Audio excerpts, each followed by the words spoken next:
On peut continuer. Les autres sont où? Que le Seigneur vous bénisse, vous bénisse, vous bénisse, vous bénisse.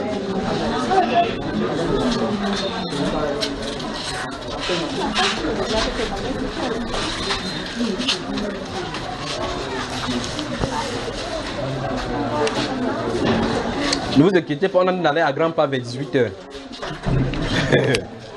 C'est ça la boisson? Oui, frère. Souvenez-vous, lorsque vous en allez prier, même à la maison, pensez à prier pour le Cameroun, l'espace aérien du Cameroun. Même les voies fluviales, les voies terrestres. Priez. On peut continuer maintenant. Nous avons vu dans la première partie par rapport à l'état de notre esprit. Ce qu'ils sont en train de faire là, voici ce que je suis en train de faire. C'est une chose de dire à quelqu'un que voici, il faut faire telle chose. Il faut expliquer la chose. Vous prenez quelqu'un qui n'a jamais été au champ, vous lui dites qu'il faut faire le ngong, vous avez le sillon. Vous prenez là-haut et puis vous mettez à faire un. La personne est derrière en train de voir et cette personne peut maintenant répliquer ce que vous en train de faire. D'accord? Maintenant, c'est pour ça que c'est une chose malencontreuse de prêcher, de donner une prédication qui n'a pas origine en vous. Vous comprenez, n'est-ce pas? Ce que je suis en train de faire, ils sont de prendre notre cœur pour qu'on sache comment on va manipuler ces choses-ci. Parce que la Bible, c'est une chose. Pour que ça puisse quitter les saintes écritures et habiter en nous, c'est une autre chose. Maintenant, vous lisez la Bible. Les gens du monde lisent la Bible. Les gens de chaque région lisent la Bible. Quelle est la différence? Comment on fait pour que cette parole devienne comme Colossiens chapitre 1, verset 27 le dit, Christ en vous. Pour que la parole devienne Christ. Parce que Christ et la parole sont un. Mais pourtant, dans cette parole, si on dit que la lettre tue. Donc ça veut dire que Christ n'est pas la lettre. Ça veut dire que la parole qui est un avec Christ n'est pas la lettre. Parce que si vous déchirez, ce n'est pas Christ que vous déchirez. Vous comprenez, n'est-ce pas?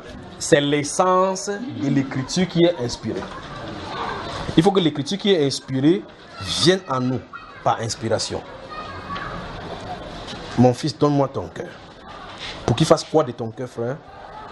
Bon, vous faites comment? Vous prenez votre cœur, comment pour lui donner? Comment est-ce qu'on donne le cœur au Seigneur? Que votre cœur ne se trouble point. Croyez en Dieu et croyez en moi. La personne qui cite ici entend une nouvelle, il dit que Seigneur, tu vois même ce qui m'arrive. Qu'est-ce que cette interrogation se dit quoi à Dieu? Vous comprenez, n'est-ce pas? Il y a une situation, on panique. Il y a une soeur qui me disait dans une autre ville, il dit qu'il y a le chat qui l'a regardé. Le chat l'a regardé, j'ai eu la chair d'épaule. Le chat. Si le chat les frère comme ça, si le démon lui-même se présente, c'est comment frère? C'est-à-dire que c'est le démon que tu vois. C'est que la personne va pisser chier sur place. Il dit que le chat, j'ai fait chier, le chat m'a encore regardé comme ça là. Je voulais envoyer le feu. Je me suis souvenu que tu as dit qu'on envoie le feu. Elle dit qu'il a quand même envoyé les flèches. Il me dit c'est le flèche. Il dit qu'il n'y a pas de feu dedans, c'est le flèche. Il t'envoie les flèches du Saint-Esprit. Vous voyez, ces choses, c'est pour amener notre pensée à comprendre que puisque la flèche normalement fait mal. N'est-ce pas, frère? C'est que si on te pique avec la flèche, ça va faire mal, le feu brûle. Mais je te commande au nom de Jésus qui dégage de là. Maintenant, si je dis que dis au nom de Jésus qui dégage, même s'il est là-bas, tourne-toi, fais ce que tu as fait, dis que les flèches ici ne me griffent pas derrière. Je ne sais pas si vous comprenez. L'état. Il faut donc qu'on ame notre cœur à être dans la prière. C'est-à-dire que il faut que le cœur apprenne l'alphabet de la prière, l'alphabet de la méditation. C'est ce que je suis en train de faire là depuis. Si ce n'est pas tout ce qu'on a de faire là, vous allez lire la Bible, vous ne pourrez pas méditer. Parce que le but c'est de regarder. Ouvrez le livre, je vais vous montrer quelque chose. Ouvrez le psaume 37. Si vous remarquez dans les Saintes Écritures, dans votre Bible, de toute façon, votre livre à vous, vous allez remarquer qu'il y a des endroits où vous avez souligné. Le but de souligner des versets bibliques, ce n'est pas les mémoriser. Parce que si vous écoutez la prédication et qu'il n'y a pas de changement d'état d'esprit vis-à-vis d'une position qui n'était pas en règle avec les Écritures, vous avez justement juste un changement de conviction. Il se pourrait que votre changement de conviction puisse être changé encore de nouveau. C'est pour ça que vous allez voir quelqu'un aujourd'hui, il va dire que je suis convaincu qu'on ne paie pas la dîme. Il chemine, après un jour, il a entendu une autre chose, que j'ai entendu que quelqu'un est allé en enfer, il est venu dire que les pasteurs font un enfer à cause de Dieu. Hey, non, non, non, je ne suis plus là-dedans. Vous voyez qu'en réalité, il y a quelque chose qui ne va pas. D'accord? Cette personne est gouvernée par la peur. Gouvernée par la peur. Ce n'est pas par rapport à un état. Regarde, il se dit que se tient debout devant les gens, il dit qui parmi vous peut me convaincre des péchés. C'est ce qu'on appelle en anglais ici boldness. C'est l'audacité. Quel péché pouvez-vous pointer du doigt en réalité? Après, les gens lui ont dit que tu témoignes contre toi-même, ton témoignage n'est pas vrai. Parce que sur les seules écritures, il y en a deux qui témoignent. Il est vrai que vous voulez que je dise que Jean-Baptiste a témoigné contre moi. Je ne reçois pas mon témoignage d'un homme. C'est parce que vous comprenez. On cherchait le péché dans sa vie. On essaie de chercher les failles pour montrer le péché que toi aussi tu as péché. Ça doit toujours arriver. Vous avez ouvert le psaume, chapitre 37. Allons-y, verset 1. Ne t'irrite pas contre les méchants, n'envie pas ceux qui font le mal, car ils sont fauchés aussi vite que l'air et ils se flétrissent comme le gazon vert. À haute voix, frère. Confie-toi en l'Éternel et pratique le bien. Aie le pays pour demeure et la fidélité pour pâture. Fais de l'Éternel tes délices et il te donnera ce que ton cœur désire. Stoppons donc là-bas. Voici le verset préférable que les gens aiment quand on lit les psaumes. Quand vous voyez comment la façon que ça sonne, c'est très bon, n'est-ce pas? Ok. Ouvrez le livre de Proverbes, chapitre 8.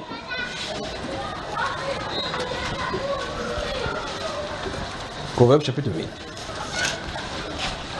Gardez à l'esprit tout simplement. Remarquez bien. Je n'ai pas dit mémoriser, je dis garder à l'esprit ce qu'on vient de lire là maintenant. On n'en a pas terminé avec le chapitre 37 des psaumes. On va terminer. Hein? Allons-y au verset 22. Du chapitre 8. L'Éternel m'a créé la première de ses œuvres avant ses œuvres les plus anciennes. Oui. J'ai été établi depuis l'éternité, dès le commencement, avant l'origine de la terre. Je fus enfanté quand il n'y avait point d'abîme, point de source chargée d'eau.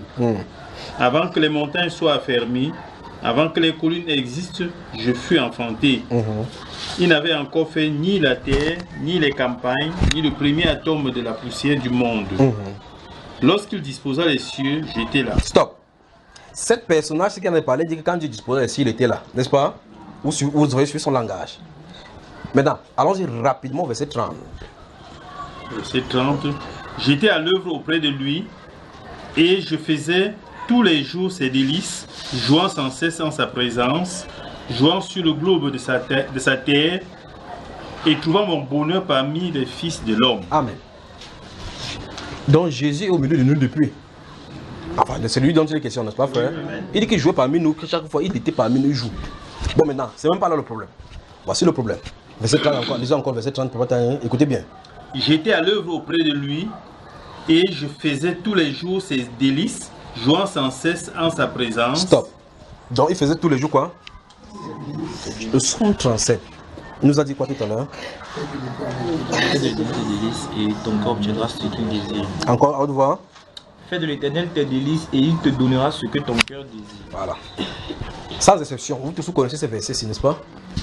Maintenant, je vous pose la question. C'est quoi que notre Sainte Écriture dit? Fais de l'Éternel tes... C'est pour ça que j'ai pris les versets en parallèle pour que vous voyez.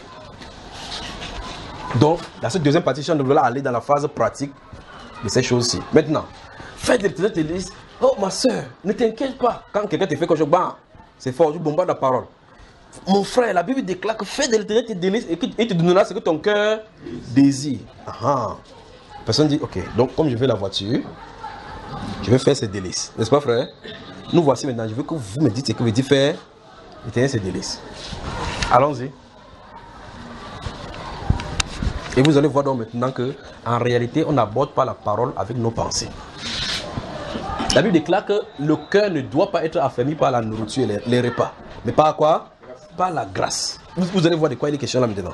Si le cœur n'est pas affermi, fortifié par la grâce, tout ce que vous faites là c'est zéro. Alors maintenant, nous voici maintenant. Le but c'est faire raboter, nettoyer, rabaisser. Remarquez bien ce que le Jean-Baptiste, ce qu'il dit de lui. Dans le livre d'Ésaïe chapitre 43.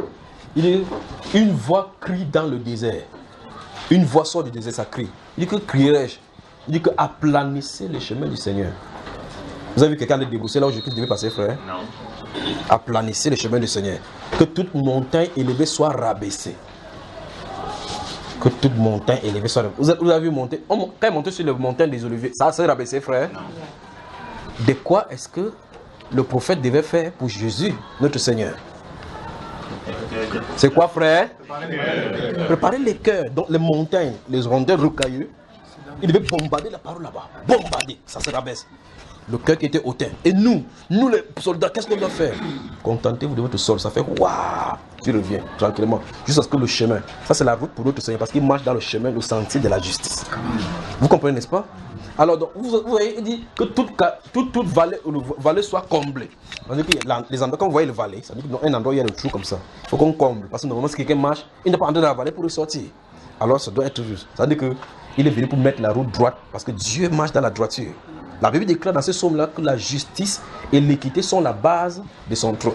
Il s'appelle fidèle, donc il ne peut pas se régner en marchant dans l'injustice. Donc il faut qu'on prépare un peuple disposé. Et c'est ce qui était dit de lui lors de sa naissance. Il dit que toi, petit enfant, tu seras appelé prophète du Très-Haut, car tu marcheras devant le Seigneur pour préparer au Seigneur un peuple au cœur disposé. Alors le cœur sera disposé donc à recevoir le Seigneur, à recevoir l'esprit des vérités. Donc vous voyez que avant que le Seigneur vienne chaque fois, il y a une préparation du cœur. Il faut que ça soit préparé. Puis, là, lorsque la préparation est faite, le Seigneur manifeste son esprit. C'est pas ce que vous savez. Voilà. Remarquez très attentivement comment Moïse va faire dans le livre des Exode chapitre 20. Enfin, chapitre 19 et chapitre 20. Quand il va monter sur la montagne, il va dire que descends, sanctifie le peuple. Il faut le préparer. Qu'il soit prêt pour le 3e jour. Je descendrai. Quand il descend, il dit sanctifiez-vous, changez de vêtements, faites ceci, nettoyez-vous, soyez préparés demain pour le Seigneur. Pas vrai? Puis, quand la parole est préparée, le Seigneur peut se manifester. C'est ainsi. Maintenant, il dit que quand le Seigneur traça le cercle de la terre, il était là, jouant, faisant le plaisir parmi les fils de l'homme. Il dit que faisant les délices tous les jours de sa vie. C'est donc quoi faire de l'éternel? Répondez donc. Sa priorité absolue. Sa priorité absolue. Satisfait le cœur du Seigneur. Continuez. Bon, maintenant, quand quelqu'un a des problèmes d'argent, vous dites que mon frère, laisse ça. Suivez bien le mécanisme qu'on utilise. Problème à des difficultés. Mon frère, j'ai la cherché dans ma famille, ça ne va pas, tout est bloqué. C'est comme si on a le front de Makero. Tu dis non, c'est pas le bon, mon frère. Le problème, c'est parce que vous avez abandonné l'éternel. Fais de l'éternel tes délices et te donnera ce que ton cœur désire. Alors, en disant cela, qu'est-ce que vous allez dire à cette personne-ci? En utilisant ce que tu as dit, mon frère.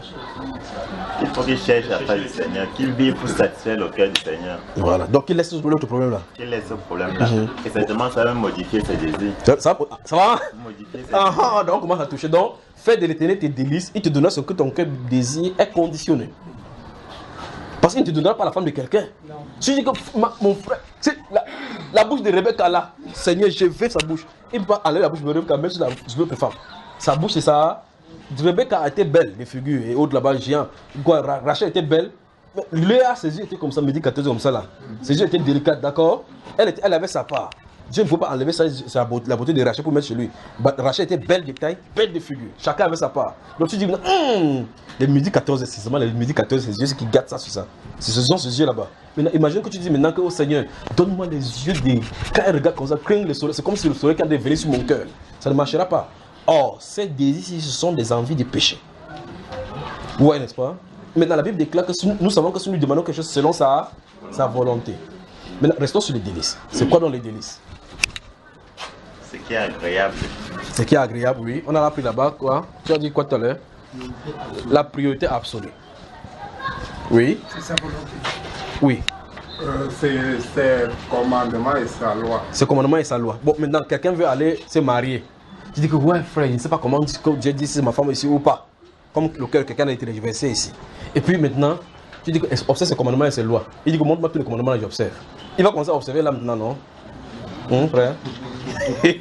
Il dit que, comme il va dire, comme l'homme lui a dit que j'ai observé depuis ma naissance. Il manque encore quoi?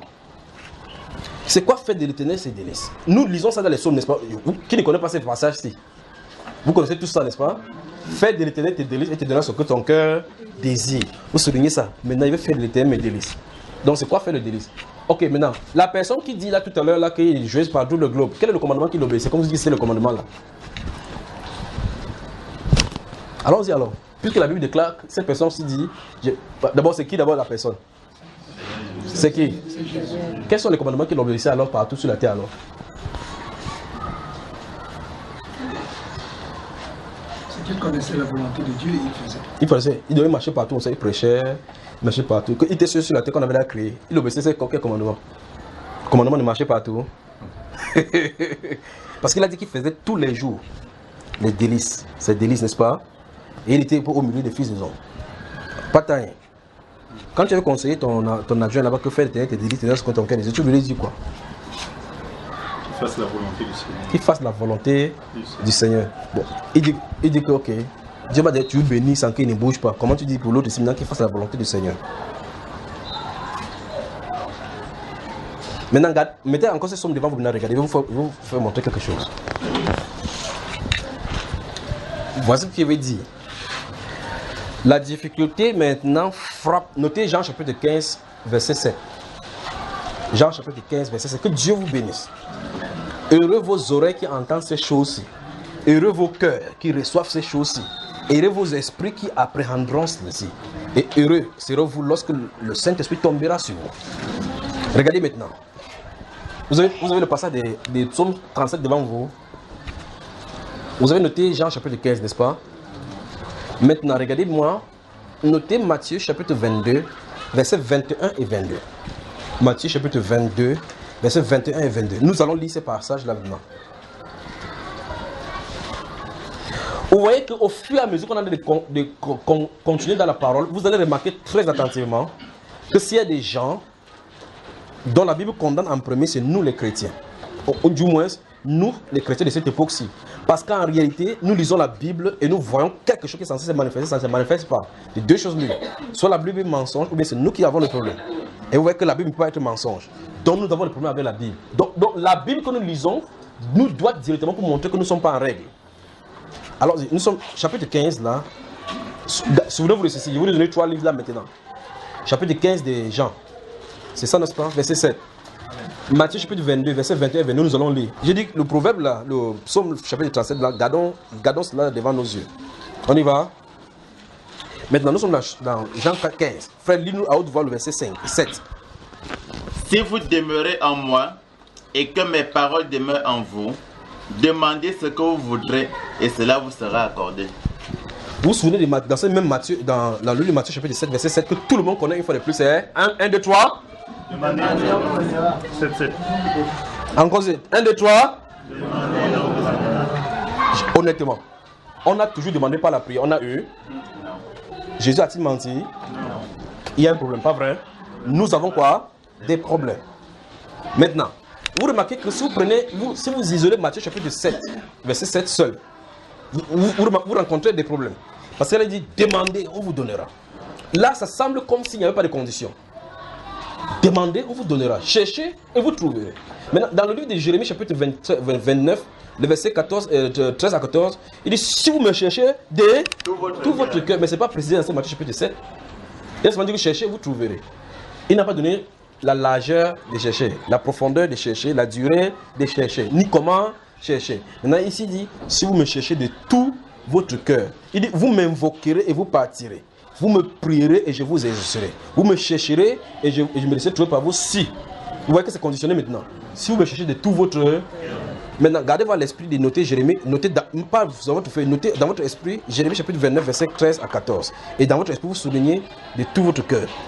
Maintenant, Matthieu chapitre 7, verset 7. Demandez et vous recevrez. Cherchez et vous trouverez. Toquez et on vous ouvrira. Car quiconque demande, reçoit.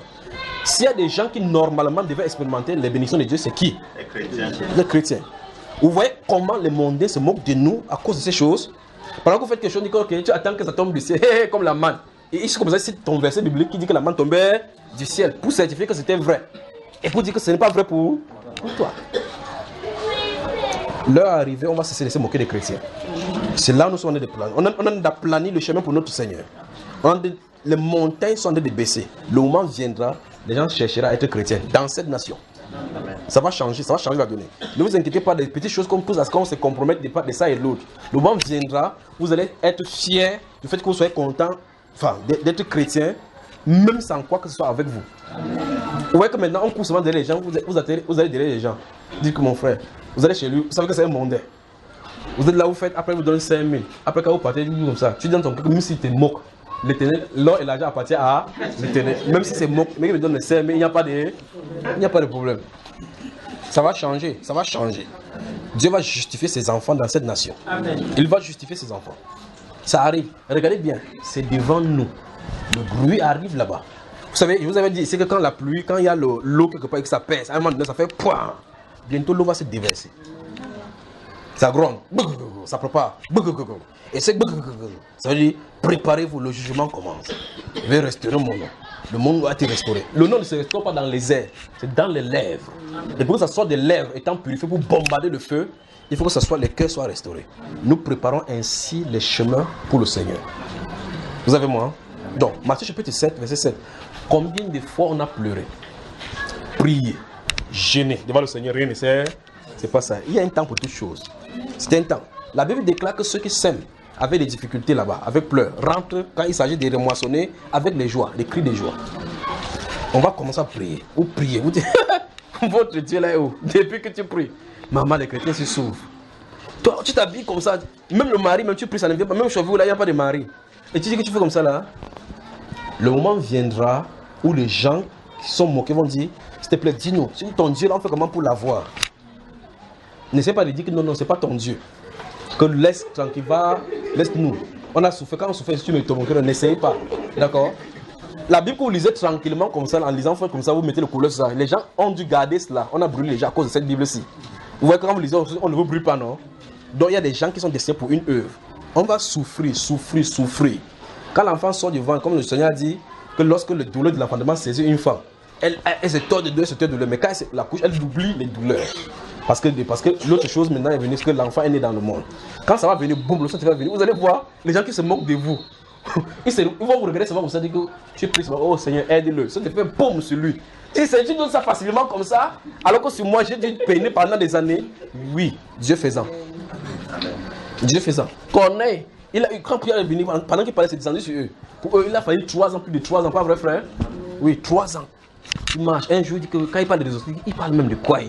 De résurrection. Il dit que résurrection des morts, ça veut dire quoi? Quand il a calme, c'est même qui ici même. On dit quand il voit ça, il vit ça, il crut en lui. Un autre jour encore, il doute le Père, il dit pourquoi vous doutez? Pas vrai frère? Voilà les hauts et les bas, cette formation-ci. Mais eux, ils étaient passés par de bonnes formations du Saint-Esprit. Quand le Saint-Esprit est venu maintenant sceller ces choses, il faut dire maintenant les choses droitement. C'est pas ce que vous comprenez. Donc il y a des gens qui vont nous recevoir comme ça là. Ou on va seulement passer comme ça. Les gens vont pleurer. Vous pleurez pourquoi? Nous avons besoin du Seigneur. Ok, mais croyons en lui, nous croyons. Bam, le Saint-Esprit sur lui. Là, la personne qui. Enfin, ceux qui sont quittés de Jérusalem. Comme je disais tout à l'heure dans la première partie, dans Actes chapitre 2. Ils étaient venus, ils étaient chrétiens. Hein? Quand Pierre a prêché, ils ont reçu, non? Là. Ne soyez pas jaloux du Seigneur. Ça arrive. Il y a des gens qui doivent payer le prix pour d'autres personnes. La nation dans laquelle nous vivons, les gens ont vécu dans le maquis. D'autres, les familles ont été fusillées, coupées la tête. Pourquoi on vit comme ça? On dit que non, c'est une nation de paix. Parler de paix. Le sang qui est là, ça crie. Il faut que la stabilité soit là. Maintenant, la terre du Cameroun doit être fouillée par le Saint-Esprit. Et tous les crânes des gens qu'on a fait pour sacrifice doivent sortir. Tous les crânes, tout, sans exception. Les crânes des gens qu'on a fait les sacrifices avec, ça doit sortir. Il faut que la terre fasse ressortir tout cela, afin que la justice vienne dans la nation. C'est ça, donc c'est l'enjeu là-bas. Donc, les antennes paraboliques sataniques qui sont dans le pays doivent être brisées. Les hauts lieux doivent être brisés. Les chefferies Baham. Vous entendez cela? Vous entendez? On n'entre pas là-bas. Attendez, les chefs traditionnels vont venir au Seigneur. Amen. Les séculaires qui disent que non, nous servons le même Dieu, que ce soit Marie, que ce soit le Père de nos ancêtres. Attendez, ils vont savoir que les ancêtres vont se taire. Les ancêtres vont se taire. Attendez seulement. Mais maintenant, vous pouvez aller les affronter. Allez-y, vous allez voir, ils vont vous faire pisser bois là-bas. Parce qu'ils ont une puissance. Leur puissance est réelle. Notre puissance est réelle, mais pour le moment, ce n'est pas encore là. Donc, dis à quelqu'un que, ok, je suis chrétien, mais je ne suis pas encore fort. Ce n'est pas un manque de foi, c'est la vérité. C'est la vérité. Vous comprenez, frère? C'est pas fait. Ok, si vous dites que je suis fort, il fait, alors tu vas faire. Donc, si quelqu'un vient vous faire quoi que ce soit, dit que non. Le chrétien, ok. La Bible déclare d'abord que celui qui croit en moi ferait les œuvres que je fais. Tu peux faire? Tu crois? Tu vas dire oui, non? Tu dis oui, je crois, mais sauf l'autre là. Pas vrai, frère? Donc ce n'est pas un manque de foi, c'est la confession de ton état. Et ton état, c'est ça. Jésus a dit heureux ceux qui sont pauvres en esprit. Ils sont pauvres en esprit. Attendez seulement. Vous prenez un musulman, vous prenez un catholique, des jésuites, et puis vous prenez des gars, vous savez, ces gens qui sont allés en Inde faire ils disent qu'ils font que les gens, la tête des gens, ils te donnent les avoutements et ainsi de suite. On les met sur le plateau. Et puis commence à bavarder, ces choses bavardent. Le pasteur est là. Le pasteur, lui, est censé avoir le Saint-Esprit. Si tu n'as pas le Saint-Esprit, tu ne peux pas convoquer le Saint-Esprit là où ça vient. Quelque chose est d'arriver sur la terre. J'ai dit, quelque chose est d'arriver au Cameroun. J'ai dit, cette voix-ci dit, bientôt, il va pleuvoir sur le Cameroun. Et quand la pluie, écoutez bien, quand la pluie naturelle va nettoyer au point de tuer, ça veut dire que derrière cette pluie naturelle qui tue au Cameroun, en emmenant les gens, même dans des maisons, montre qu'il y a le nettoyage au Cameroun. Après ceci, ça présente le printemps pour le Cameroun. Dites Amen, en tout cas quand ça va venir, j'espère que vous allez vous souvenir. Alors quelque chose est d'arriver au Cameroun, quelque chose est d'arriver. N'essayez pas de dire, vous êtes d'accord avec moi que nous sommes des chrétiens peureux, n'est-ce pas? Même dans la famille, il y a des gens qui sortent comme ça pour sortir avec la Bible, c'est un problème. Pas vrai frère? Attendez que le Saint-Esprit vous saisisse. Quand il va vous saisir, vous allez voir de quoi il est question. Maintenant, vous dites, j'ai rencontré un franc-maçon, il me dit que amuse-toi un peu, voir. Tu restes tranquille comme ça là. Que, monsieur, ne m'amuse pas moi. Tu ne peux pas faire autrement, tu ne dois pas t'amuser. Parce qu'il te regarde, il regarde l'intérieur de toi, il n'y a rien. Il n'y a que ta soupape qui dit Jésus, Jésus, Jésus. Il dit ton Jésus que tu dis là, je peux t'aveugler maintenant. Tu dis dans ton cœur que le frère, c'est le frère qui m'a mis dans des problèmes comme ça là. Que c'est lui qui avait parlé de Jésus là. Que si le frère Junior était ici, qui fait Dieu fait, il passe par ici maintenant. C'est ton combat là-bas. C'est ton combat. C'est à l'intérieur que ça se trouve. Il faut qu'il fasse comme ça, il faut qu'il bombarde. L'intérieur doit recevoir un coup. Quand ça va recevoir un coup, il faut qu'il cherche la personne qui doit habiter à l'intérieur. Et le verset, celui qui est en vous est plus fort que celui qui est dans... Si je dis ça, tu n'as personne en toi, il fait comme ça. Tu dis qu'il y a quoi en toi? Je t'aveugle là où je t'aveugle pas. Tu vas dire que non, non, non. Celui qui sera en moi. Tu vas maintenant dire que celui qui sera en moi sera plus fort que toi, tu vas voir. Ceci, ce n'est pas une confession de la défaite, mais c'est une attitude juste de notre état actuel. Mais notre état actuel n'est pas permanent. C'est ça qui est bien. D'où, point quelqu'un dit, il te faut le Saint-Esprit. C'est lui. C'est lui. Quand ces gens-là regardent dans le spirituel, quand ils te regardent, c'est celui-là qu'ils voient. Alors, vous allez remarquer que même Satan, quand il donne le commandement aux démons, il a dit que déjà les personnes qui sont nées de nouveau, si vous allez les attaquer, c'est votre problème. Si vous allez vers lui, eux, ils dégagent seulement le feu. Ils n'ont pas besoin de... En tout cas, regardez bien dans votre Sainte Écriture. Avez-vous vu les gens qui sont nés de nouveau balancer le feu quelque part? Parce qu'ils sont eux-mêmes de feu. Ils font de ces serviteurs de flammes, de feu, dit les Saintes Écritures. C'est ça dont il est question. Ceux qui bavardent le feu, ils font le feu parce que dans leur esprit, ils savent que le feu brûle. Et quoi qu'ils font ça, fou. Quand ils font ça, poum. Quelqu'un dit qu'il a chassé la souris avec le feu de Dieu. Ça va pas dont le feu de Dieu ne peut pas détruire une souris. Ça veut dire qu'il y a quelque chose qui ne va pas. Il y a une dynamique qui n'a pas encore pris son essence au milieu chrétien. Quand ça va venir, ces choses, le temps, enfin, on a déjà enseigné tout cela. Les prières que j'envoie le feu, ce ne serait pas là. Ce sera la déclaration. Tu vas te tourner comme ça là. Je te commande de quitter. Et puis tu vois la chose qui bam! Parce qu'automatiquement, l'esprit, tout esprit obéit à l'Esprit Saint. C'est pas ce que vous comprenez. Donc l'état que nous avons maintenant, c'est l'état où quelqu'un s'entraîne. Vous dites, il y a le recrutement, militaire de ouvrir quelqu'un qui va courir partout. Il se prépare parce qu'il sait que quand il y aura recrutement, il faut qu'il soit derrière en même pour l'accompagner. C'est là où nous nous trouvons maintenant. Si comment dire comme ça, tu cours en route, tu sais quoi? Tu es militaire, tu es militaire. Hein? Quand tu dis que faire ce que le militaire faut, tu vas faire, frère. C'est l'état des chrétiens maintenant. Regardez ce que les militaires chrétiens doivent faire. Jean chapitre 14, verset 12. En vérité, je vous le dis, celui qui croit en moi fera aussi les œuvres que je fais. Stop. Regardez-moi. Dans ces salles, qui croit au Seigneur Jésus? Ouais, que sans exception, vous croyez au Seigneur Jésus, non? Il fait comment? Ce qu'il fait. Qui fait ce que Jésus fait? Les œuvres. Vous savez que personne ne lève plus la main, n'est-ce pas? Donc la première phase est accomplie. Le problème maintenant, c'est que, regardez bien, Dans le livre d'Hébreux, chapitre 4, la Bible déclare que nous qui croyons, nous entrons dans le repos. Donc il faut le repos. Quand le repos viendra, cette quiétude-là, quand ça va venir tabernacler, vous saurez de quoi il est question ici là maintenant. Alors si quelqu'un vous dit, attendez voir, oh attendez voir, dis-lui seulement que attends, mon père vient. Vous savez quand vous étiez à l'école primaire, quand vous êtes petit, quand quelqu'un vous attaque, tout pour vous c'est que vous croyez que votre père tape tout le monde. Vous savez, vous connaissez la comédie que le gars dit qu'il m'avait appelé mon père, il m'a enceinté. Après le gars vient dans la porte, il dit que ouvre ici, il voit quelqu'un qui sort avec la main, il dit que le voisin est par où ici là. Parce qu'il a vu que la personne qui est devant lui le dépasse. Quand un enfant est petit, il est sûr que son père peut taper tout le monde. Il ne sait pas que lui-même ça ne le laisse pas. Quand l'enfant vient, j'avais un ami là, il travaille à la radio, à la CIATV maintenant. Quand il était petit, il était violent. Il m'a dit que le maître là m'avait tapé jusqu'à taper, il y avait le boss partout. Et il est allé appeler son grand frère. Là, son grand frère, il croyait qu'il devait dire à son grand frère que le maître m'a tapé. Le grand frère devait dire que, mais ton maître t'a tapé, il dit oui, je viens le taper. Il dit qu'il m'avait appelé mon grand frère. Il appelle son grand frère vient. Son grand frère reste derrière. Il est derrière. Le grand frère allait parler. En tout cas, lui, il ne m'a pas dit ce que parce que dans cette émotion, il ne comprend pas ce qu'ils sont allés dire. Il voit seulement qu'ils sont allés parler, les deux sont allés parler. Il voit que son ami, son grand frère perd le temps. Il a ramassé le caillou en bas comme ça derrière. Il s'est caché derrière son grand frère, tapé sur le mur comme ça. Pour se venger, parce qu'il croyait que son grand frère devait taper le maître. Le grand frère ne veut pas taper le maître. Nous tous, nous sommes comme ça.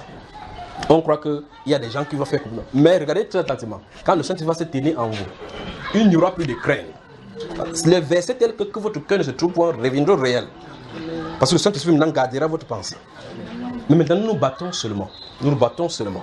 Avec les petites promesses que nous avons le Saint-Esprit pour nous soutenir. D'accord? C'est là pour cela que depuis des années, il vous dit, si on vous dit non, quand tu dis Seigneur, tu reçois comme Seigneur, vous avez le Saint-Esprit, on vous a trompé. Il y a une œuvre à faire. Bien plus dans notre époque de maintenant, où Satan a déferlé toutes ces cohortes démoniaques de l'enfer. Nous avons partout où il a multiplié. Vous dites non, je connais. Quand on a prêché, le Saint-Esprit est descendu. Tu as vu ce qu'on a dit de connaître avant? Tu as vu ce qu'on a dit de connaître avant? Il était conditionné déjà. Son cœur était encadré par le Saint-Esprit à recevoir le salut. Et toi, quand on pense que Jésus est sauvé, tu dis, Jésus. Un jour, il dit que non. Si tu crois que c'est Jésus, maintenant c'est Jésus à Machia. Donc ça veut dire que tout ce qu'on avait dit de Jésus, tu ne crois plus. Un jour, tu avances maintenant, tu dis que non, c'est pas Jésus à Machia, c'est Ya. Tu dis non, nous sommes Ya. Nos cheveux sont longs comme ça. Tu avances toujours comme ça. Un essai, tu ne sais plus Ya, on ne vous avait trompé. Si votre Jésus est blanc, c'est comme ça. Nous avons le Jésus noir. Dieu est noir, les anges sont noirs, la Bible est noire, c'est les traductions en français, c'est Osiris. Continue comme ça. Vous voyez, le Saint-Esprit n'est pas venu avec ceci. L'essentiel, c'est que le cœur soit préparé pour la repentance. Après la repentance, le chemin, il n'y a pas deux chemins pour le Saint-Esprit. Repentance. Oh frère, que ferons-nous? Remarquez bien, le cœur vivement touché. Que ferons-nous? Première chose, repentez. Lorsque le cœur est touché, donc il faut faire que le cœur soit touché. Et il faut entendre quelque chose. La parole doit être bombardée dans l'esprit humain. Bombardée. Jusqu'à ce que la personne voit effectivement qu'il est cuit devant le Seigneur. S'il est dans cet état-là. L'état du pécheur. Et quand cet état est présenté, si le cœur n'est pas touché, tu mens, tu descends. Alors, si on dit, oh, fermons nos yeux, repentons, tu vas dire, Seigneur, je demande pardon pour mes péchés passés, présents, futurs. Tu es Dieu miséricordieux. Une chose ne dérange. Ce n'est pas la repentance ici. On vous entraîne seulement. C'est les rituels de connaissance que tu as de problème. La vraie repentance, c'est cela. C'est qu'il faut passer le péché au pain fin. Tourner le cœur. Il n'y a pas de véritable repentance sans déchirer de l'être à l'intérieur. Ouais. Et le Saint-Esprit dit dans les Saintes Écritures qu'il avait l'homme qui a l'esprit dans l'abattement. L'esprit contrit. Vous comprenez cela? Lorsque le cœur est meurtri, contrit, le Saint-Esprit vient en action. Toute personne, dans les Saintes Écritures, remarquez bien, ceux qui ont pleuré. Regardez Ézéchias dont on a parlé tout à l'heure. Regardez, lorsque son esprit a été abattu, il a pleuré. Ce n'est pas normal qu'un roi pleure, frère. Il ne pleure pas, ce n'est pas les pleurs de l'hypocrisie ici. Parce qu'un roi ne pleurera pas comme ça. Regardez David, un roi, craint de tout le monde. Cet homme-là, c'est toi, ô roi. Quoi? Frère, la Bible déclare qu'il a quitté le trône à cet instant. Il s'est couché au sol. 7 jours sans manger, sans boire. Qu'est-ce qui lui est arrivé? Donc, si la parole ne produit pas, comme on a vu dans la première partie que Paul a dit dans ce livre de 2 Corinthiens, chapitre 7, que nous avons lu le verset 9 et 10, si ça n'a pas produit en vous quelque chose que vous voyez que vous êtes dans des problèmes, chaque année, je dis cela, vous lisez la Bible, vous voyez que ça ne vous regarde pas, ça vous regarde, vous ne regardez pas, vous ne pouvez pas déposer la Bible, sinon ça vous fait du mal. Je dis ça chaque fois dans les enseignements, les gens disent que je suis en train de les déranger. Vous allez comprendre de quoi il s'agit de question. Si vous lisez la Bible, vous allez continuer à lire, continuer à lire, continuer à lire. C'est exactement comme les religieux. Ils lisent la Bible, ils lisent la Bible, ils lisent la Bible, mais ça n'a aucun effet. Parce qu'ils lisent là comme des renseignements qu'ils veulent prendre seulement pour surprendre les gens. Le but de cette sainte écriture, le but du commandement, comme mon grand frère dit à Timothée au chapitre 1, verset 5 de 1 Timothée, il dit que le but du commandement c'est quoi? C'est quoi? D'un cœur pur et d'une bonne conscience. Il dit cette conscience-là, beaucoup l'ont quoi? L'ont fait quoi, frère? Écoutez encore, cette conscience-là, beaucoup l'ont. Et on fait quoi? Faire attention avec les saintes écritures. Donc quand il lit la Bible, ça ne lui dit absolument rien. Il vit dans la justice, ça ne lui dit absolument rien. Il dit, quoi, vous appelez Hébreux chapitre 13, verset 4. Que le lit conjugal soit exempt de souillure, parce que Dieu gérera les abominables et les adultères, les débauchés. Il dit oui, il souligne ça, c'est bien, il continue. Il est dans l'adultère. Tu parles des Bibles. Vous voyez? Donc, au chapitre 3, il dit que les personnes ne s'endurcissent pas la séduction du péché. Parce que tu pêches, tu lis la Bible, ça t'endurcit. Tu pêches, tu lis, ça un peu comme ce ciment-ci. Vous savez, nous sommes sur la dalle maintenant. Le jour qu'on a fait ça, c'était mouillé. Quand c'est mouillé, là, on peut encore modifier. On peut modifier, on peut encore emmener un tuyau là-dedans. Mais quand c'est déjà solide comme ça, il faut seulement casser tout cela. Pas vrai? Alors, c'est comme ça le péché, ça se fait. À un moment donné, c'est imperméable. Vous versez le sur ça, ça reste dessus. Vous mettez la parole, ça reste dessus. Vous mettez la parole comme ça reste dessus. À un moment donné, quand on prêche la parole contre vous, vous avez comme l'impression que la personne a quelque chose contre vous. Vous dites, mais tu as un problème contre moi. Comme je suis allé à Yaoundé il y a quelques jours, pendant que ça est prêché, vous voyez le Saint-Esprit fait des choses. Et puis, je suis devant un jeune garçon, il parle de la pornographie. Il dit, chaque fois qu'il vient vers lui. Je parle par exemple, tu fais comme ça. Ma main, je ne me rendais pas compte, ma main faisait comme ça. Il dit, par exemple, tu commences, quand tu fais du commerce, après tu pleures, tu dis que ouais, c'est comment. Après, il dit, ok, une pause, on va dehors. Il dit, frère, je vais te parler. Il dit, oui. Il dit que tu as un problème avec moi. Il dit que c'est quoi le problème? J'étais étonné que mais c'est quoi? Quel garçon c'est mes réponses? Il dit que pourquoi chaque fois que je prends l'exemple qui me comprend, tu viens toujours, tu pointes le doigt, tu ne peux pas dire ça autrement. Il dit c'est à toi qui m'a décidé, il dit oui, c'est à toi. Mais je me rends compte, quand il dit ça, il me rend compte que mon doigt a été pointé vers lui.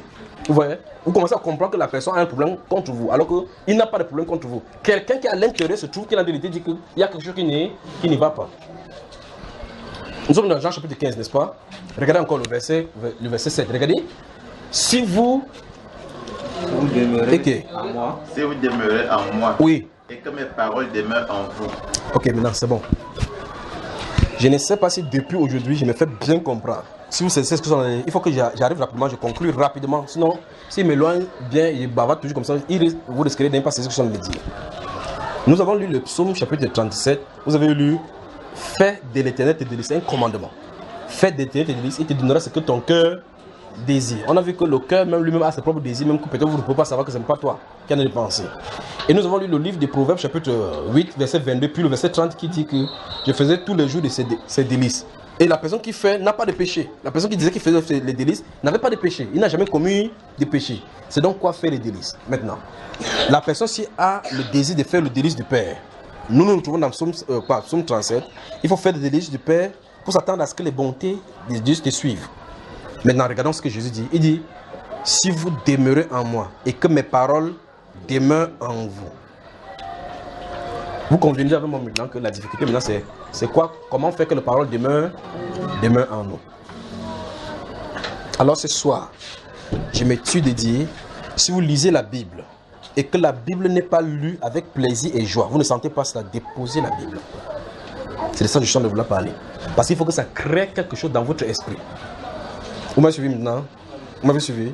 Si la lecture de la Bible n'est pas une partie de plaisir, oubliez, fermez la Bible.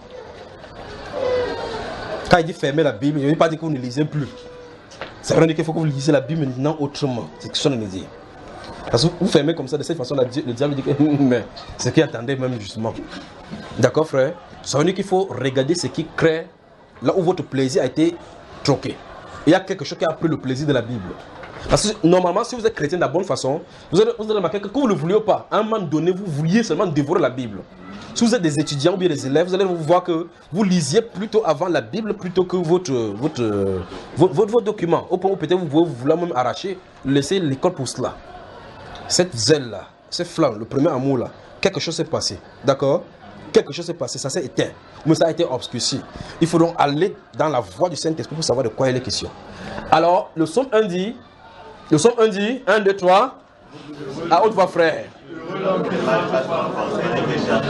Qui? Et? Mais qui?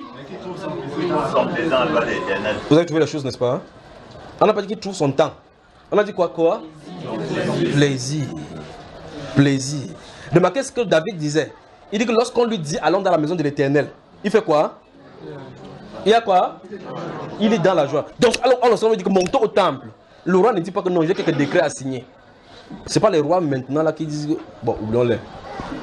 Il dit que lorsqu'on me dit allons à la maison de l'Éternel, il prend plaisir. Il dit un jour dans tes pavis vaut mieux. Vous commencez à voir maintenant les délices, n'est-ce pas, frère? Un jour dans tes plaisirs. Ça veut dire que cette personne-ci, si on dit que le rendez-vous c'est demain, il souhaiterait que demain ne finisse pas. Il souhaiterait que demain vienne vite. C'est un peu comme une femme qui va se marier. Vous imaginez que la femme dit qu'elle va se marier, elle a dit à sa copine, elle a fait tout le billet haut là-bas, elle a fait ses ongles, fait tout. Acheter, essayer ses habits même 3 fois. Si ça ne sert, elle fait 3 jours de jeûne à sec pour pouvoir que la fermeture monte. Elle fait tout ceci. Et puis tu tentes de venir dire que le mariage a été annulé. Elle va parler en langue derrière toi, tu vas maudire. Pas vrai, frère? Alors maintenant, regardez très attentivement. Au fur et à mesure que le mariage s'est rapproché. Vous remarquez comment il y a la pression dans son cœur. Pas vrai? Maintenant, regardez. Maintenant, vous dites, voilà la Bible. Vous prenez la Bible, vous mettez là-bas.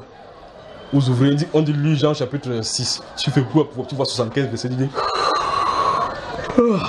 comment Jésus qui bavarde beaucoup, il se met comme ça. Vous ouvrez. Il dit que Psaume 119. 175 versets. Bon, même le psalmiste exagère. Cette personne-ci dit qu'il préfère louer Dieu, que louer Dieu pour lui, ça vaut mieux que n'importe quoi. Donc vous voyez qu'il faut qu'il y ait une attraction entre vous et la parole. Lorsqu'il y a une attraction entre vous et la parole, ça veut dire que le Seigneur vous a invité à sa table. Lorsqu'il y a une attraction entre vous et les Saintes Écritures, le Seigneur vous invite à la table. Le Seigneur vous y invite. S'il n'y a pas cette attraction-là, peut-être vous êtes rassasié. Vous n'avez plus besoin de son repas. Vous vous suffisez. Et par conséquent, il faut qu'il crée la famille. Il faut qu'il crée les difficultés pour nous faire revenir à lui. Vous me suivez, frère? Maintenant, peut-être ça peut être une désobéissance que le Saint-Esprit vous a montré dans la parole. Vous ne voulez pas montrer, vous ne voulez pas agir. Vous ne voulez pas agir. À un moment donné, cette douce voix se tait tout simplement. Vous commencez à avancer vous-même par votre propre effort. Vous savez que vous ne pouvez pas continuer comme ça. Vous allez vous fatiguer. Parce que sans l'Esprit de Dieu, vous ne pouvez absolument rien faire. Là, il travaille de l'extérieur.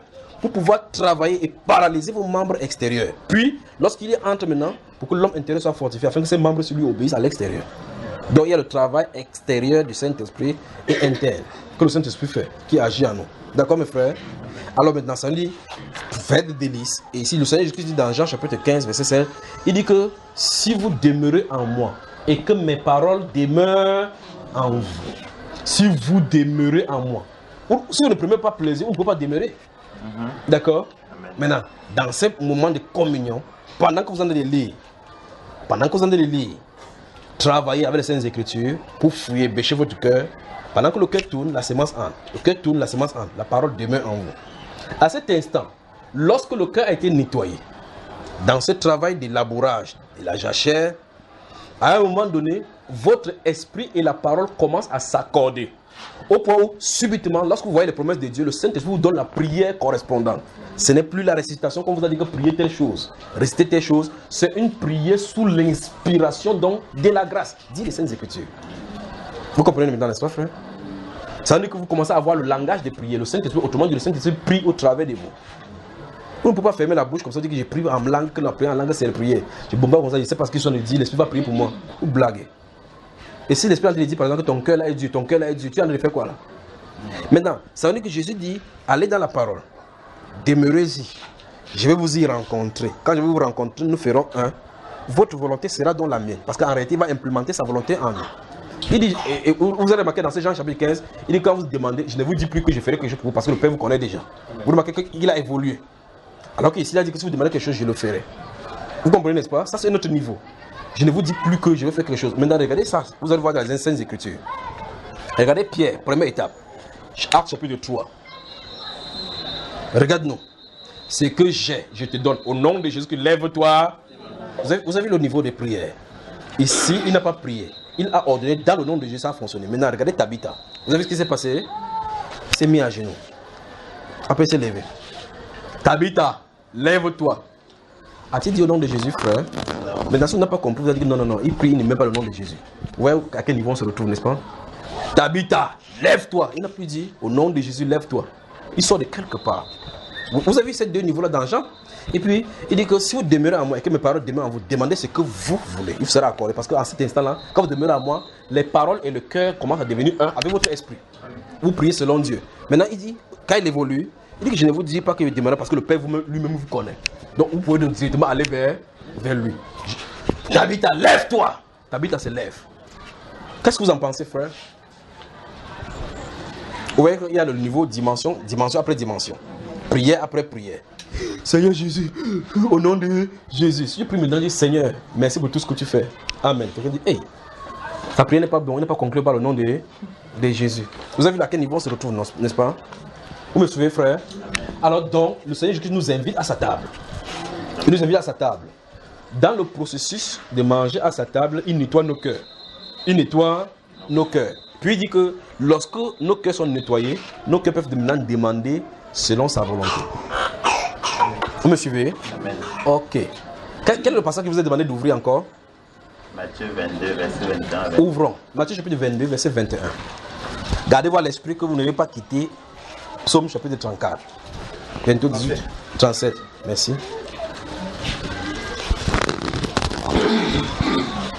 Que Dieu vous bénisse, que Dieu vous bénisse, que Dieu vous bénisse, que Dieu vous bénisse. Vous voyez que lorsqu'on demande la parole comme ça là, vous semblez pas, 18 déjà, vous semblez ne pas être fatigué du tout.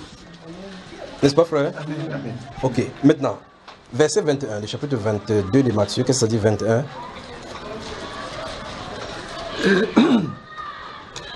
De César, lui répondirent-ils. 22.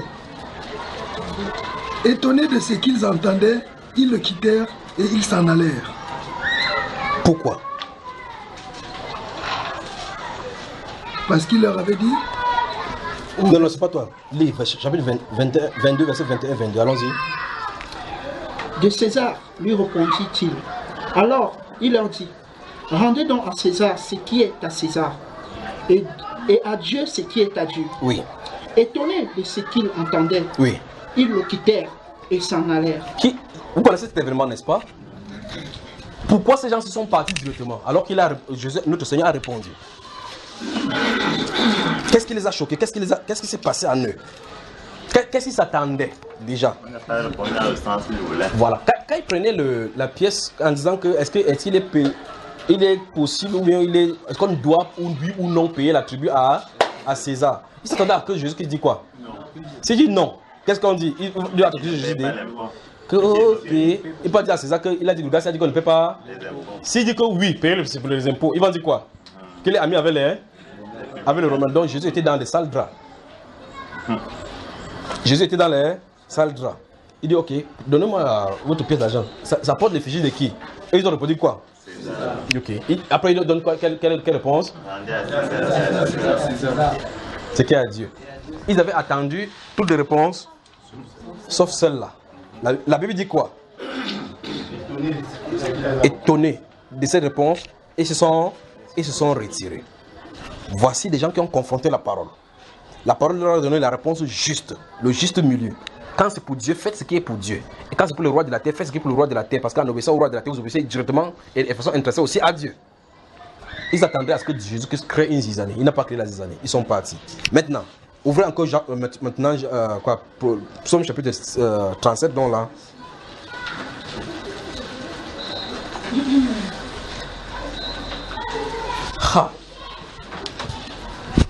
Alors, pendant que vous y êtes là maintenant, la Bible, soit en l'écoutant par la prédication, soit en lisant, vous devez avoir deux états possibles de votre esprit. Vous lisez, ça n'atteint pas votre esprit, il y a un problème. Parce que, comme on a lu, je sens de reprendre ça pour que vous compreniez, dans 2 Corinthiens chapitre 7, l'apôtre Paul a écrit, les gens ont lu, ça a produit de la tristesse. Ça a produit de la tristesse, ils ont vu les sales draps dans lesquels ils étaient. Mais la personne s'est plutôt repentie. Et cette tristesse, donc, selon Dieu, a quoi produit la tristesse? Oh, souvenez-vous, Paul n'était pas là. Pour le dire ça face à face. Il n'était pas. Ils ont seulement lu. Lorsqu'ils ont lu ça, ils se sont rendus compte que donc je ne dois pas vivre avec les femmes de mon mon père, je ne sais pas. Oh, qu'est-ce que j'ai fait? Je suis dans les salles de drap. Seigneur, pardonne-moi. Vous avez vu ce qui se passe? Donc il a lu la parole. Il a lu la parole comme vous en allez lire. Il s'est rendu compte qu'il est coupable. Ça l'a amené à la repentance. Quelqu'un lit la parole. Fuyez la fornication. Quelque autre péché qu'un homme commet, c'est le péché de quoi? Fuyez la fornication. Frère, il y a une fille qui m'a... Il y a un homme qui m'a appelé. Invité au goodies. J'ai pas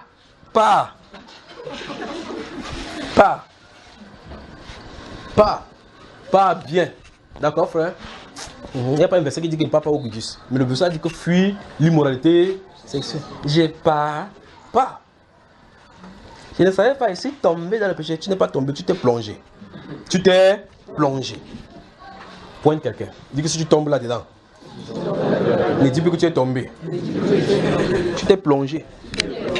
Et pour se plonger, on prend la détente. Ça commence à goodies.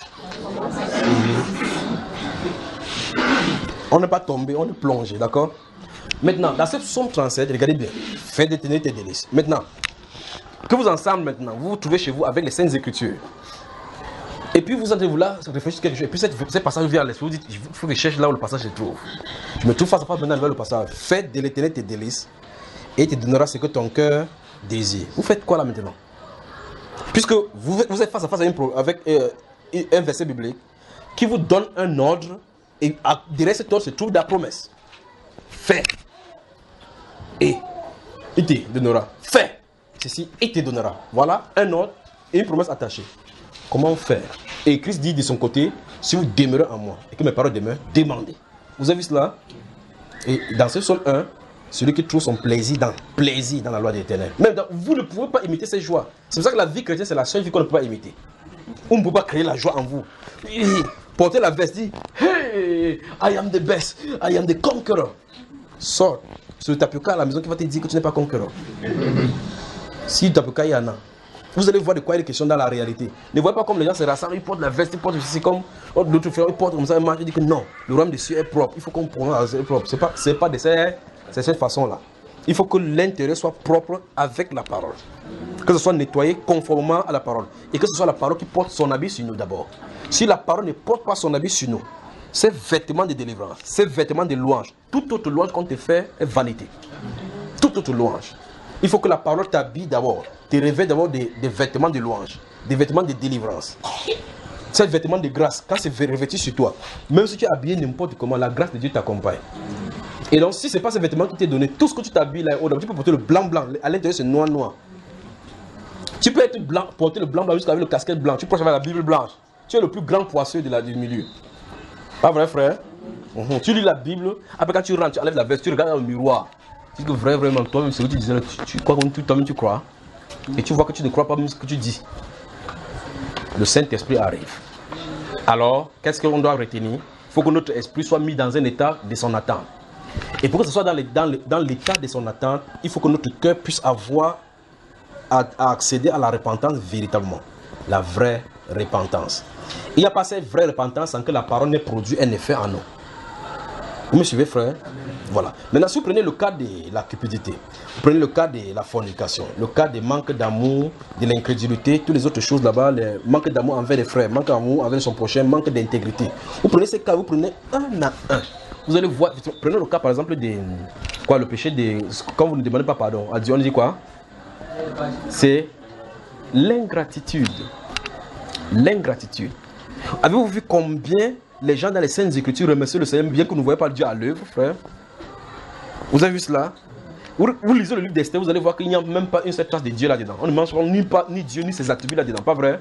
Mais vous voyez effectivement que c'est Dieu faisant, n'est-ce pas? Cette chose se positionner dans l'Écriture. Vous pouvez donc confesser justement avec le philosophe que quand Dieu ne se fait pas mentionner, ne signe pas, c'est ce que vous appelez hasard. Que le hasard, c'est quand il ne veut pas se faire mentionner. Ou veut passer incognito. Vous lisez le livre d'Esther, depuis le premier verset jusqu'au dernier verset, il n'y a pas un seul mention de Dieu là-bas. Il n'y a pas un seul attribut de nom, il n'y a pas le nom de Dieu nulle part mentionné. Mais vous voyez les événements, c'est sous le contrôle de qui?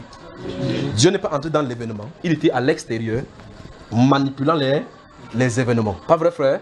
Quand Dieu manipule les événements maintenant, écoutez, moi de chez vient et dit à Esther, ne crois même pas que comme tu es caché dans le palais, que tu vas t'en sortir seul, parce que qui te dit que ce n'est pas pour elle, tel jour comme ça. Regarde bien, il pouvait dire que que c'est de tel jour en tant que juif que Dieu t'a mis là-bas au pas. Même dans ce passage-là, le mot de Dieu ne sort pas de sa bouche. Il ne te dit que ce n'est pas en tel jour comme ça, de temps comme ça, que tu t'es retrouvé au palais. Ce n'est pas un hasard. Vous comprenez, n'est-ce pas? La providence divine, comme le Seigneur le dit dans les Saintes Écritures, toute chose concourt au bien de ceux qui aiment Dieu. Donc, ça veut dire que tout ce qui est autour de toi, en bonté, était une grâce de Dieu. Ce n'est pas à l'homme. Lorsqu'il marche à diriger, c'est l'Éternel qui dirige les pas de l'homme. Mais l'homme peut-il comprendre cela? Seigneur, nous te disons merci de nous avoir permis de venir jusqu'ici.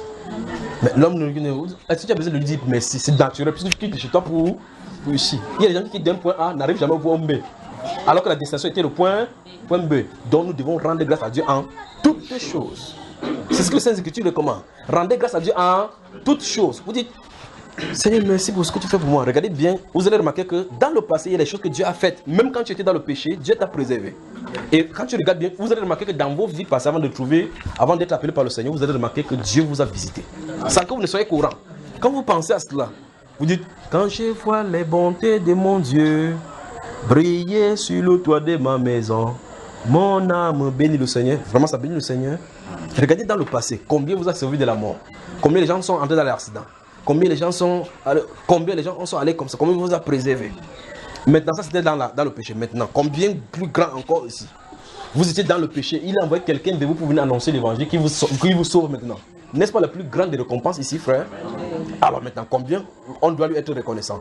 Même dans la prière, vous dites, ah Seigneur, j'ai besoin de telle chose. Mais remarquez seulement ceci. S'il a fait le plus grand de nous sauver, ce sont les choses les moindres choses qui peuvent nous refuser, frère. Allons, apprenons dans nos prières à être reconnaissants à Dieu avant de poser n'importe quel acte. D'accord? Remercions le Seigneur pour tout son acte, pour ce qu'il fait. Il y a des gens qui se réveillent, ils ne peuvent même pas se réveiller. Des gens qui dorment sans se réveiller. Des gens qui marchent, ils n'y arrivent pas. Des gens qui bougent un mouvement comme ça là. Un nez lâche, lâche et tu deviens paralysé. Des gens qui ont de l'argent, des milliardaires, qui ont des ruptures de reins. D'autres, la crise de panne, il tombe. Après, il se lève, il est paralysé. Son cerveau a reçu, parce que l'oxygène a fait 8 minutes sans passer. Alors, là, il commence à être zinzin. Les milliards ne serviront plus à rien. Nous voici chantant louange Dieu de tout notre être. Vous voyez, il faut être reconnaissant au Seigneur pour chaque domaine. Maintenant, comprenant ces choses dans le domaine de l'ingratitude, vous remarquerez donc que si les chrétiens comprenaient effectivement le domaine de compétences et les choses y afférentes, ils n'auraient pas le temps pour la distraction. Parce que si vous prenez seulement le moment de rendre grâce à Dieu, vous dites rendre grâce à Dieu à toutes choses. Essayez de prier, pas pour prier en récitant, mais pour prier en regardant en conséquence ce qui est arrivé pour que vous rendez grâce. Vous allez remarquer que vous pouvez faire 3 heures de prière sans vous en rendre compte. Ah vrai frère? Maintenant quand vous allez dire non, quand la vie chrétienne devient une vie de routine, vous respectez, vous allez dire Seigneur, je rends grâce pour tout ce que tu as fait dans ma vie.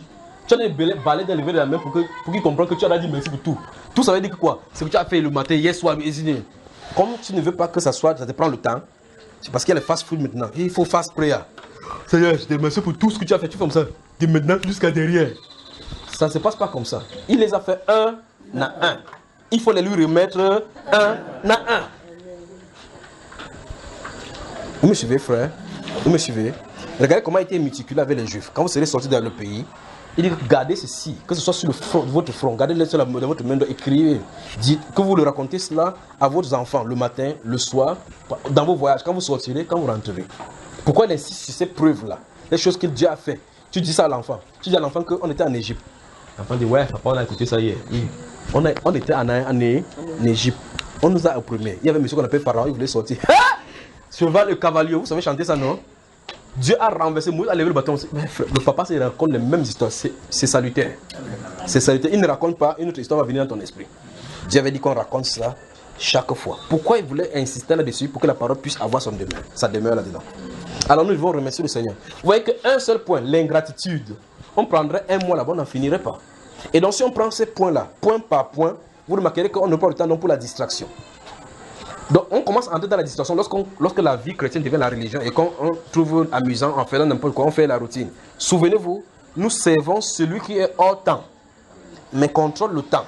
Étant dans le temps, sans vivre le temps, ni être astreint par le temps. Il nous a soumis au temps, donc à la vanité. Et par conséquent, on ne doit pas le traiter comme quelqu'un de temporaire. Vous comprenez ça, frère? On ne doit pas le traiter comme quelqu'un de temporaire. Si vous essayez de le trimballer, on ne le manipule pas. Avant que la parole sorte de ta bouche, il connaît où ta pensée avance. Alors, c'est vrai, on dit, nous devons analyser et voir qui est celui qui se tient devant de nous.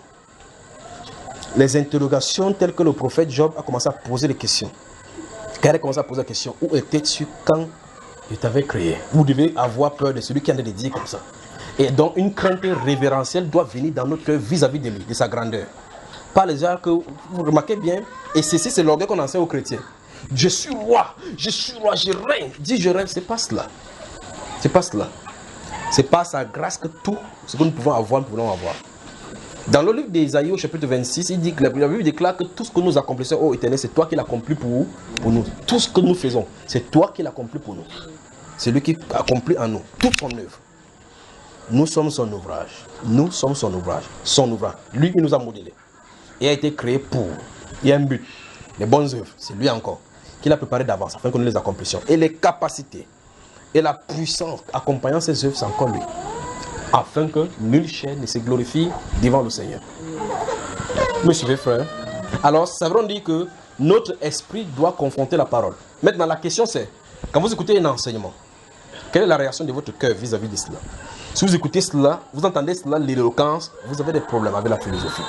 La philosophie vous a perturbé. Le but de la prédication, ce n'est pas l'éloquence qui s'y trouve. C'est l'essence de ce que Christ est en train d'envoyer dans ton cœur. C'est de ça dont il est question. Lorsqu'il eut entendu cela, ils eurent le cœur vivement touché. Vous avez vu cela? Ils eurent le cœur vivement touché. Pendant que Paul parlait, le Seigneur ouvrit le cœur de Lydie afin qu'il fût attentif. Vous voyez cela? Lorsque le cœur est ouvert, qu'il fût attentif à ce que disait Paul.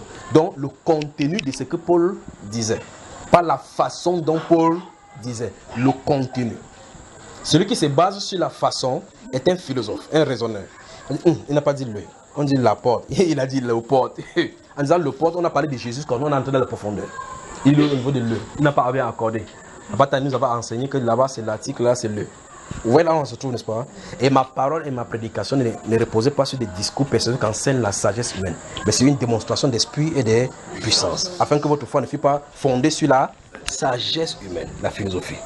Mais sur la puissance de Dieu. Et c'est cette puissance qui dirige dans les paroles, les prédications dans le cœur. Donc si vous confrontez une prédication, vous écoutez, vous dites, il faut que je mémorise tous les versets qu'on a dit dans ces versets-ci. Dans ces enseignements, c'est pour aller maintenant. Mon chef là va me sentir. Qui me pose encore la question maintenant. Vous voyez là, ça va vous faire du mal. La parole commence à entrer sa demeure maintenant au niveau de ton intelligence. Le but donc, ce n'est pas le changement de ton opinion.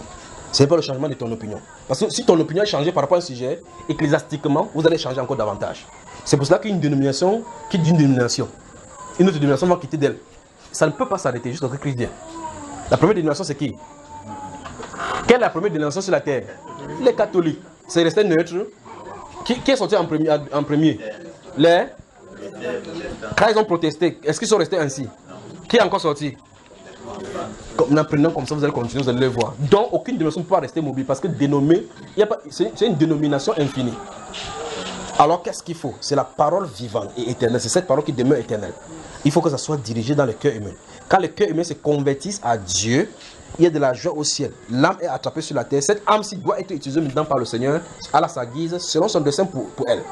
Si ce n'est pas le cas, cette personne-ci, si c'est son opinion qu'elle change, cette personne-ci quittera d'un lieu à un autre, d'une croyance à un autre, croyant que c'est les croyances qui ont le problème, ne sachant pas que c'est l'état de son cœur qui est le problème. Puisque les apôtres, eux, quand ils ont converti dans la Bible, personne n'a jamais eu des problèmes. Mais aujourd'hui, comme nous sommes en conflit avec la religion, avec la sagesse du monde, les livres exotériques, toutes ces choses-là, les gens croient que ce n'est qu'une conviction personnelle. La foi, c'est une histoire personnelle. Oui, c'est une histoire personnelle, mais ça touche la collectivité. Je ne sais pas si vous comprenez. Alors, je ne suis pas d'accord sur le péché originel. Ne sois pas d'accord. Ce n'est pas ton opinion qu'on demande, c'est la Bible. Tu fuis la Bible, tu vas prendre... Non, la version biblique ne dit pas ça. Jette, tu vas retrouver ça dans un autre. Pas vrai, frère? Non, je ne suis pas d'accord avec lui, c'est un sataniste. Il n'y a pas de problème. Il n'est pas question de moi. Il est question de saintes écritures. Vous comprenez, n'est-ce pas? Donc, ce n'est pas l'opinion. Donc, quand il prêche, je ne cherche pas la pensée humaine. Et donc, je ne cherche pas à dire mes pensées. C'est pour ça que vous allez remarquer qu'à la radio, vous remarquez quand il pose la question, qu'est-ce que vous pensez? Il ne penserait rien. Parce que tout a été déjà pensé. C'est un peu comme quelqu'un va me dire que pour calculer la surface de ces carrés, voici un tableau, c'est un carré. Vous dites, calculer la surface, c'est-à-dire que moi je pense qu'on peut calculer ça, si il tape ça comme ça. Tu penses quoi? On a dit que la surface d'un carré, c'est côté fois côté. Tu appliques, tu quittes sur ça. commence à dire que non, je crois que si on fait ça en boule, tu appuies quoi sur ça? Alors si la formule a été donnée, applique la formule. Vous me suivez mes frères? Alors maintenant quand je vais dans la parole, je regarde dans la parole. Je ne regarde pas dans la parole pour lire, pour souligner. J'ai fini de souligner, j'entends la parole pour que la parole entre en moi. Vous m'avez suivi? En résumé, le but de la parole, c'est que la parole sorte, que vous l'entendiez, que ça fasse des effets sur vous, tel comme nous avons ici au début. Vous entendez une mauvaise nouvelle, ça a un effet. C'est déjà d'effet que vibre en vous. L'état, vous changez votre état. C'est le but, c'est comme ça que la parole doit avoir. Quand cet état c'est en vous, lorsque vous lisez la parole et que vous voyez que vous êtes coupable, là, la parole vous invite donc à la repentance. Ici donc c'est le lieu où se produit la vraie repentance, qui contraste avec Seigneur, pardonne mes péchés, j'ai fait quelque chose hier. Alors que cette péché, cette confession aussi, ce n'est pas une confession par conviction dans l'optique de l'abandonner.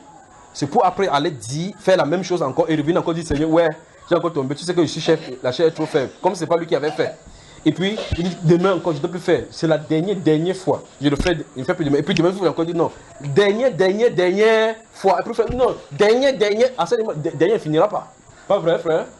Qu'est-ce qu'il faut faire? Il faut modeler le cœur, labourer, tourner, bêcher, labourer sa jachère, tourner, écraser tous les mots jusqu'à ce que toute la terre soit bien prête à être mouillée par la parole. Quand c'est fait et qu'il n'y a plus de grosses boules dans la terre et que les chevaux sont passés, racler, rabêcher, tourner et autres, lorsque vous prenez la parole pour la terre, vous pouvez faire comme ça. Alors, cette terre est prête à recevoir la sémence. Quand ça reçoit la sémence peut recevoir maintenant, attendre que l'eau de la pluie vienne arroser afin que la sémence vienne pour porter des fruits. Gardez-vous à l'esprit, c'est moi qui vous ai choisi, qui vous ai établi, afin que vous alliez, que vous portiez des fruits, que votre fruit demeure.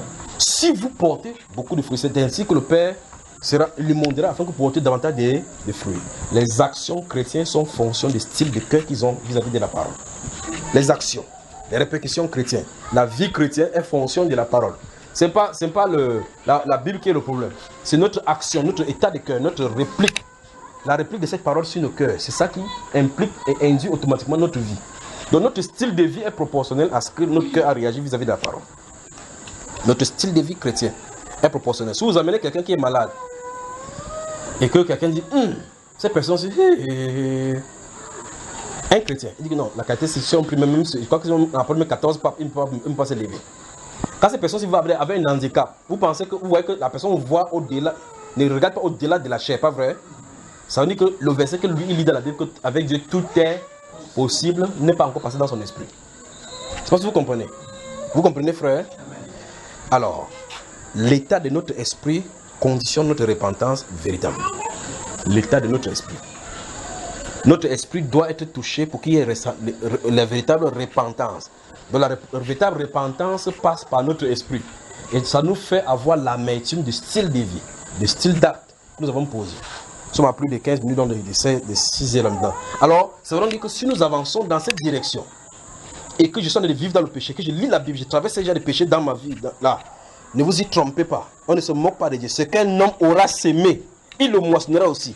Celui qui sèmera de sa chair, moissonnera de sa chair la corruption. Mais celui qui sèmera de l'esprit, moissonnera de la vie éternelle. Un homme normal ne peut pas passer ces versets sans méditer. La question doit être de quel style de semence suis-je en train de semer? Suis-je en train de semer dans la direction de la chair ou dans la direction de l'esprit? Si dans la direction de l'esprit, la Bible profite en te disant il faut avoir abondé dans cette direction. Si c'est dans la chair, la Bible déclare que l'affection de la chair c'est la mort. Donc la suite c'est quoi? La mort. Qu'est-ce qu'il faut faire? Il y a une action conséquente. Il faudra changer de direction. Changer de direction. Cette direction, en quittant ce lieu, c'est un lieu. La Bible appelle ça la repentance. Que le Seigneur vous bénisse. Bonne soirée, bonne soirée, bonne soirée, bonne soirée. Que Dieu vous bénisse. Que Dieu vous bénisse. J'espère que ça produise en vous ce que ça doit produire. J'espère que votre esprit recevra ceci. J'espère que vous vivrez avec ceci dans votre esprit. J'espère que ça aura son effet. Puisque le Seigneur saisit ces paroles et a amené cela dans votre esprit. Dans votre esprit. Pas dans l'intellect. Que lorsque vous écoutez une bonne nouvelle, et l'effet que ça a sur vous, que la bonne nouvelle de la parole puisse avoir le même effet. L'effet bénéfique, si on est dans la sainteté, ne bouge pas, je vais te parler. L'effet bénéfique, si vous êtes dans la parole, et l'effet de repentance, si vous êtes sous le coup du jugement de notre Seigneur. L'effet bénéfique, si vous êtes sur le coup de la repentance. Que Dieu vous bénisse. Que Dieu vous bénisse, que Dieu vous bénisse, que Dieu vous bénisse. 1, 2, 3, 4, 5. 6 et 7. Il y a un homosexuel à côté de toi. La personne s'habille, il y a une écritoire écrit avec Y, ça commence à Y, il y a un Y, il y a 2 E, après c'est Y là. Je passe avec quelqu'un ici. Cette personne se porte un Y, il y a Y, E, E. Voilà, si tu peux continuer maintenant. Ça va mon cher frère? Dieu te bénisse, que Dieu te bénisse, que Dieu te bénisse, que Dieu te bénisse, que Dieu te bénisse. Que Dieu te... C'est grave, c'est grave, c'est grave. Que le Seigneur vous bénisse, que le Seigneur vous bénisse, que le Seigneur vous bénisse. Ça, ce sont mes amis. Que le Seigneur vous bénisse, que le Seigneur vous bénisse, que le Seigneur vous bénisse. Que le Seigneur vous bénisse, que le Seigneur vous bénisse. Cette personne dont je viens de parler a un parfum spécial. Je viens de sentir son parfum. Son parfum sent vers toi. Que le Seigneur vous bénisse, que le Seigneur te bénisse, que le Seigneur te bénisse, mon cher. Que te bénisse, que te bénisse encore. Donc fais attention, d'accord? Qu'on ne tombe pas dans le groupe de homosexuels.